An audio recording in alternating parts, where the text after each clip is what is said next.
നമസ്കാരം, എല്ലാ കുട്ടികൾക്കും ഗിരീഷ് സാറാണ്.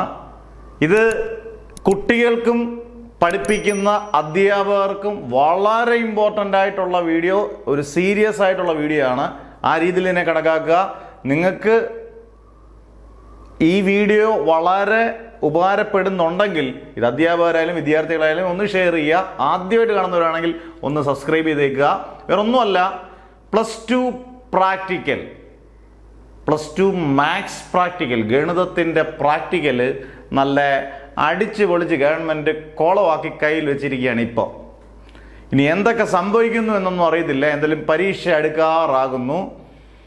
ഒരുപക്ഷെ കുട്ടികളെക്കാട്ടിൽ കൂടുതൽ എനിക്ക് തോന്നുന്നു മാനസികമായി ഭയങ്കര പ്രഷറും കൊളസ്ട്രോളും ഷുഗറും എല്ലാം കൂടിയിട്ടിരിക്കുകയാണ് മാത്സ് പഠിപ്പിക്കുന്ന അധ്യാപകർ, പ്ലസ് ടു അധ്യാപകർ. കാരണം വല്ലാത്ത ക്രൂരത എന്ന് പറഞ്ഞാൽ ഇതിൽ കൂടുതൽ ക്രൂരതയൊന്നും കാണിക്കാനില്ല. ടൈം ടേബിൾ ആദ്യമായിട്ട് കൊടും ക്രൂരത കാണിച്ചേക്കുന്നു. കാരണം വിദ്യാഭ്യാസ വകുപ്പ് എന്താണ് ചെയ്യുന്നതെന്നോ എന്തിനു വേണ്ടിയാണെന്നോ ഒന്നും യാതൊരു ഇതുമില്ല. അങ്ങോട്ട് കുറച്ച് കാര്യങ്ങൾ ഞങ്ങൾ അങ്ങോട്ട് പറയും, നിങ്ങൾ കേട്ടോണം, നിങ്ങളത് അനുസരിച്ചോണം.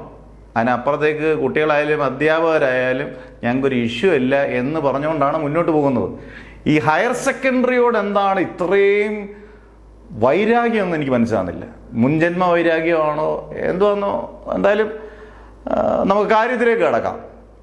പ്ലസ് ടു ഒന്നാമത് വളരെ കൺജസ്റ്റഡ് ആയിട്ടുള്ള ഒരു വർഷമാണ് പ്ലസ് ടു പഠിക്കുന്നതിന്. ഒന്നാമത് എല്ലാ വിഷയങ്ങളും ഇഷ്ടം പോലെ പഠിക്കാനുണ്ട്.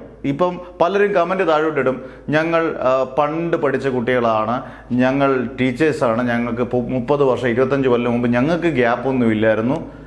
അന്നത്തെ കാലത്തെക്കാട്ടി സിലബസ് 10 ഇരട്ടിയായിട്ട് കൂടിയിട്ടുണ്ട്. ഞാൻ പഠിച്ചതിനെക്കാട്ടിലും 10 ഇരട്ടിയായിട്ട് സിലബസ് കൂടിയിട്ടുണ്ട്. അന്ന് മാത്സിന് പ്രാക്ടിക്കലി ഒന്നുമില്ല. അന്നേരം പഠിക്കാൻ ഒരുപാടുണ്ട്. ഇപ്പോൾ അന്നേരം കുട്ടികൾക്ക് ആവശ്യമായ സമയങ്ങളും അധ്യാപകർക്ക് പഠിപ്പിക്കാൻ ആവശ്യമായ സമയങ്ങളും ഒക്കെ കിട്ടിയാലേ പറ്റൂ.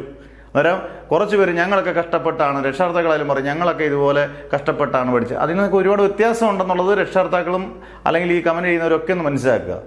ഈ plus two maths practical Covid കാലത്ത് കോവിഡിൻ്റെ കൂട്ടത്തിൽ നമുക്ക് ഫ്രീ ആയിട്ട് കിട്ടിയൊരു സാധനമാണ് മാത്സ് പ്രാക്ടിക്കൽ. വളരെ സന്തോഷപൂർവ്വം നമുക്ക് ഗവൺമെൻറ് എന്തെങ്കിലുമൊക്കെ തരണ്ടേ നമുക്ക്.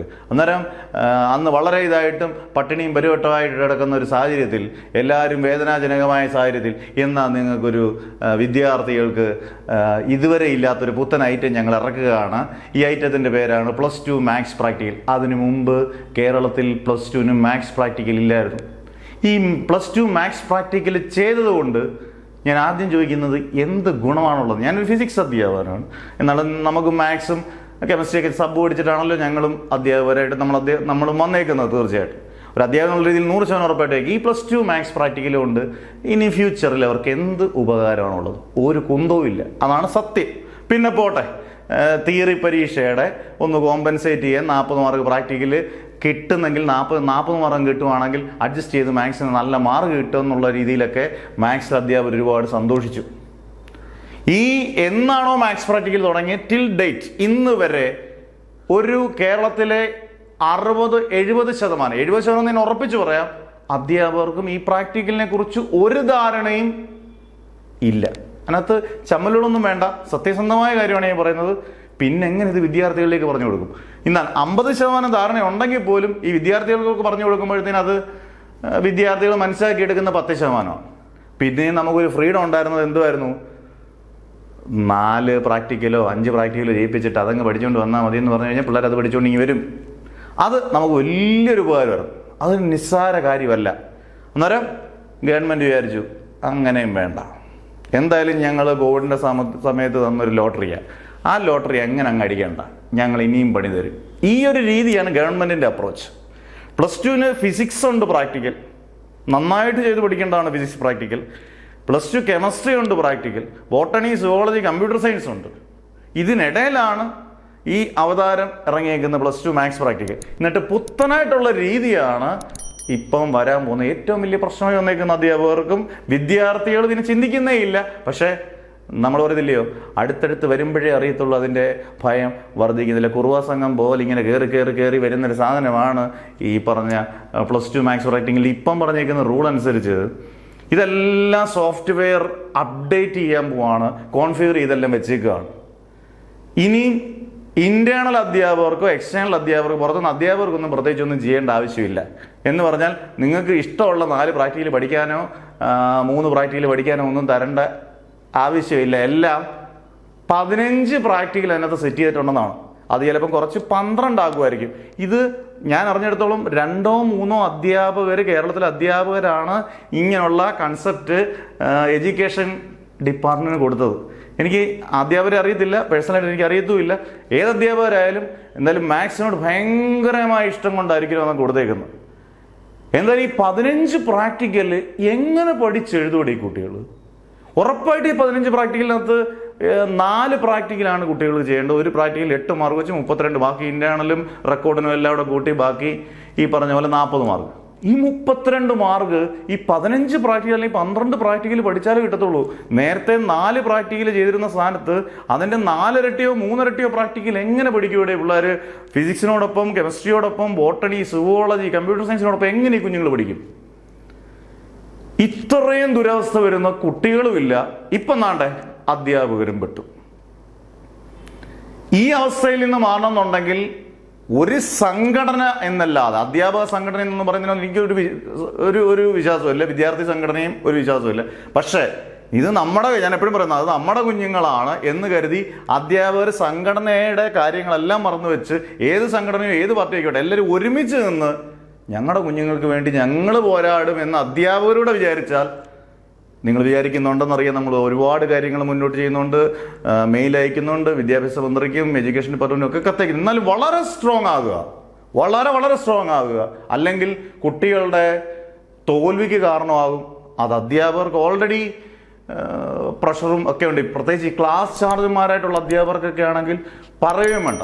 പിന്നെ ഡെഡിക്കേറ്റഡ് ആയിട്ടുള്ള അധ്യാപകർ ഉണ്ടെങ്കിൽ പിന്നെ നോക്കുകയും വേണ്ട. പ്രഷറൊക്കെ അടിച്ച് മെഷീനൊക്കെ വേണമെങ്കിൽ അടിച്ചു പോകും. അത്രയും ടെൻഷനായിരിക്കും.